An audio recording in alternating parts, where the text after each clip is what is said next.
지구과학투 2020학년도 9월 모의평가 14번 문제 보도록 하겠습니다. 자, 별의 분광형과 절대 등급에 따라서 별을 나타냈고요. 그 다음에 여기서는 별의 내부 구조를 나타내고 있습니다. 자, 내부 구조부터 한번 살펴보게 되면 얘는 중심 핵으로부터 이제 수소 핵융합 반응, 이 반응이 일어나게 되고 그 다음에 주변이 복사층, 대류층으로 이루어져 있어요. 이게 바로 질량이 태양이랑 비슷한 주계열성에서의 일어나는 내부 구조의 모습이다라고 볼 수가 있겠죠. 이 중심핵에서는 수소 핵융합 반응이 일어나니까 수소가 헬륨으로 융합되면서 이때 열이 혹은 에너지가 발생한다라고 볼 수가 있겠네요.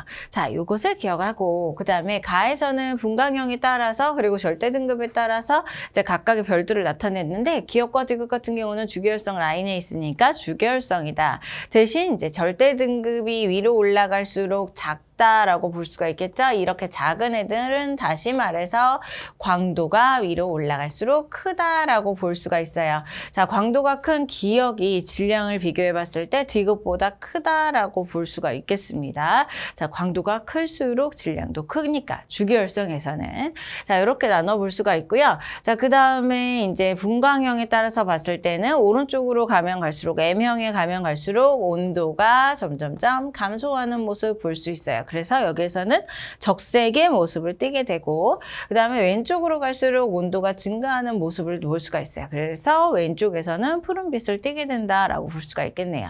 자, 리을 같은 경우는 조금 더 반지름이 크면서 위로 올라갈수록 우리 반지름이 큰 거 알 수 있죠. HR도에서 반지름이 크다라고 볼 수 있는데 자, 가장 큰 반지름을 가지고 있으면서 적색을 띠는 적색 거성이 바로 리을이 될 것이고요. 그 다음에 니은 같은 경우는 백색 외성이 되겠네요. 자, 이렇게 나눠본 다음에 이제 문제로 가보도록 하겠습니다. 자, 먼저는 기역, 질량이 가장 큰 별은 했네요. 그럼 가장 위쪽에 있는 별이고 광도가 가장 큰 별이기 때문에 이제 기역이다라고 할 수가 있어요. 맞는 말이죠. 자, 표면에서 중력 가속도 하는데 중력 가속도는요, 반지름 제곱에 이제 반비례하게 되고요. 질량에 비례하는 모습을 띠게 되는데 우리는 반지름 제곱 여기에 포인트를 맞춰서 생각해 볼 필요가 있습니다.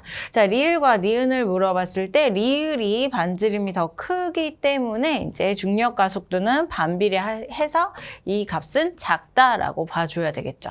자, 나와 같은 내부 구조를 갖는 별은 이제 주계열성이면서 우리 태양과 비슷한 질량과 광도를 분광형을 갖는 우리 디귿이 되겠다라고 볼 수가 있겠죠. 자, 기역과 디귿이 정답이니까 3번이 정답이 되겠습니다.